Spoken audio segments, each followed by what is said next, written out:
भैया आप लोगों से प्रतिदिन निवेदन करना पड़े है कि सभी लोग बोलिए, सभी लोग ताड़ी बजाइए, लेकिन मूक दर्शक बने बैठे रहो।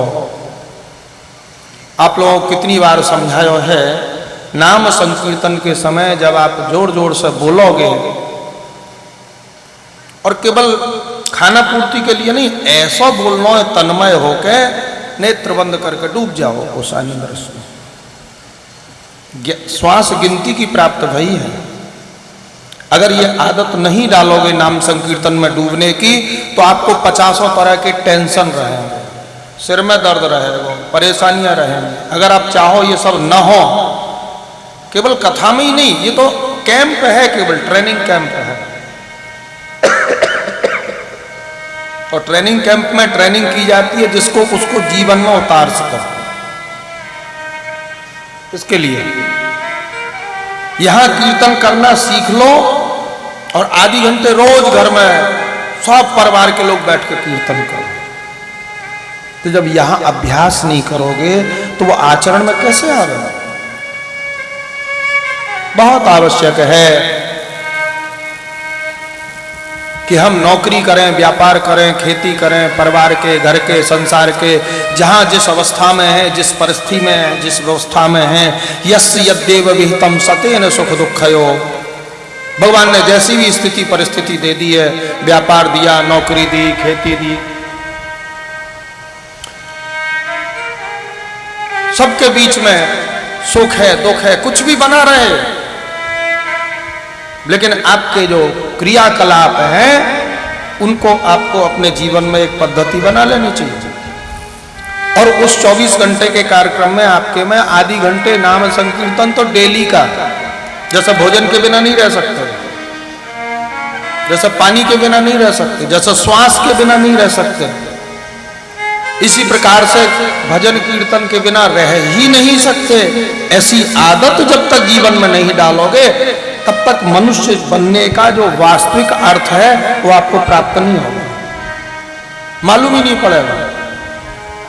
अरे खानो पीनो, लड़नो झगड़नो, सोनो, सांसारिक कार्य करनो, ये तो पशु पक्षी भी कर रहे हैं। अगर केवल इनको ही जीवन मान रखा है तो पशु में और मनुष्य में कोई अंतर ही नहीं। बस यही तो अंतर है। सेवा करो, मर्यादा, सत्संग, कथा, कीर्तन, इससे ही तो मनुष्य मालूम पड़ रहे हैं। बाकी क्रियाएं तो पशु पक्षी जीव जंतु कर रहे हैं।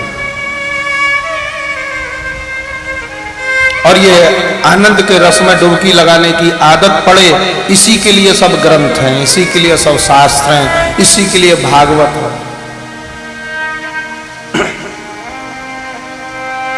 नंद बाबा के यहाँ लला कन्हैया को जन्म भयो और बालकृष्ण प्रभु के जन्म के उत्सव में समस्त ब्रजवासी ऐसे डूबे, ज्ञानवान शून्य हो गए। आज भी भगवान को जब जन्मोत्सव मनाते हैं, जन्माष्टमी के दिन भागवत की कथा के बीच में, जब भी भगवान को जन्म को उत्सव मनावे, नाचने लगते हैं, गाने लगते हैं, कूदने लगते हैं, लूटने लगते हैं, छीनने लगते हैं। बड़े बड़े पैसे वाले भूल जाते हैं हम धनवान हैं, बलवान भूल जाते हैं हम बलवान हैं। अपना सब कुछ भूल के उस कृष्ण जन्म महोत्सव में नाचने कूदने लगे हैं।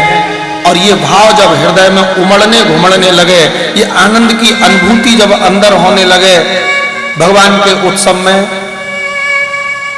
पूर्ण रूपेण समर्पित होकर आनंद लेने की, कब आनंद आना। तो आज हमको और आपको जब इतना आनंद आवे है, तो आज से 5240 वर्ष पूर्व नंदराय जी के आंगन में गोकुल में जब नंदोत्सव मनाया गयो, वाको तो कहनो ही क्या है महाराज। सब ब्रजवासी ज्ञानवान शून्य हो गए। 5 दिन तक कृष्ण जन्म महोत्सव मनाते रहे। 6ठो दिन हो गए और 6 दिन हो गए। आचार्य लोग उत्सव शब्द की व्याख्या करते हैं। उत्सव किसको कहते हैं? उत माने उत्कृष्ट, सब माने श्रेष्ठ। किसी अच्छे काम को कहते हैं उत्सव। उत्सव की विशेष व्याख्या है, उत्सव का माना, उत्सव का ये तो अर्थ हुआ उत्सव का, कोई अच्छा काम, ये उत्सव का अर्थ हुआ। लेकिन उत्सव शब्द की व्याख्या क्या है, उत्सव को मतलब क्या है? बोले उत्सवो ही नाम मनसः सर्व विस्मारक आह्लाद विशेष। उत्सव किसको कहते हैं? बोले जिसमें डूब के आदमी अपने आप को भूल जाए, सर्व विस्मारक, सब कुछ भूल जाए, आह्लाद विशेष, आनंद की उच्चतम अवस्था को कहते हैं आह्लाद। वो सुख जिसमें अपना नाम, अपना गांव, मैं कौन हूं ये भी भूल के आदमी नाचने कूदने लगे, उसको कहते हैं आह्लाद। जैसे घर में बेटा बेटी को विवाह है, कोई धार्मिक आयोजन है, कोई सांस्कृतिक आयोजन है, कोई सामाजिक आयोजन है, भागवत कथा इत्यादि है, तो उसमें ऐसे डूबते हैं विवाह में, कथा में, उत्सव में, कि नौकरी वाले 15 दिन के लिए नौकरी भूल जाते हैं, खेती वाले 15 दिन के लिए खेती करना भूल जाते हैं, दुकानदार व्यापारी 10-15 दिन को भैया पहले घर का काम देखें कि नौकरी व्यापार खेती है तो जीवन भर के चलते रहेंगे। जिसमें डूब के आदमी अपना सब काम छोड़ दे। आप लोग आजकल कथा चल रही है, प्रतिदिन इस समय आप कुछ ना कुछ करते थे, कोई खेती करते थे, कोई ऑफिस जाते थे, कोई बात बनाते थे, अब सब छोड़ के कथा में बैठे। 2 बजे से 6 बजे तक फिर कथा को आनंद बरसे वो। उस समय भी आप प्रतिदिन जो काम करते थे, इस समय सब छोड़ दिए। राधे राधे, हरि बोल। जब प्रसाद पालोगे भंडारे का, व्यास जी वृंदावन चले जाएंगे, फिर अपने कामों में निमग्न हो जाओगे। तो उत्सव क्या? बोले जिसमें सब आदमी अपने प्रतिदिन के कामों को भूल जाए, छोड़ दे। ऐसो आनंद आयो ब्रजवासियों को। नंद बाबा के बड़े भैया उपनंद जी बोले, भैया नंदराय देखो तो सही, ये भादों के महीना के प्रथम में ही, प्रारंभ में, पड़वा, दोष, तीज, चतुर्थी, पंचमी तक हम लोग राजा कंस को वार्षिक कर देने के लिए जाते थे। ये वार्षिक कर, ये टैक्स हमेशा से ही लगते हैं, जिस पे जितना खेत हो, जितनी गाय हो, जितने मकान हो, उनका वार्षिक कर आजकल भी देते हैं, लगान देते हैं, टैक्स देते हैं। तो निश्चित रहता था इस गांव के लोग इस समय, इस गांव के लोग इस समय, सब गांव के लोग एक संग ऑफिस की खिड़की पे पहुंच जाए तो हमारा भगदड़ मच जाएगी।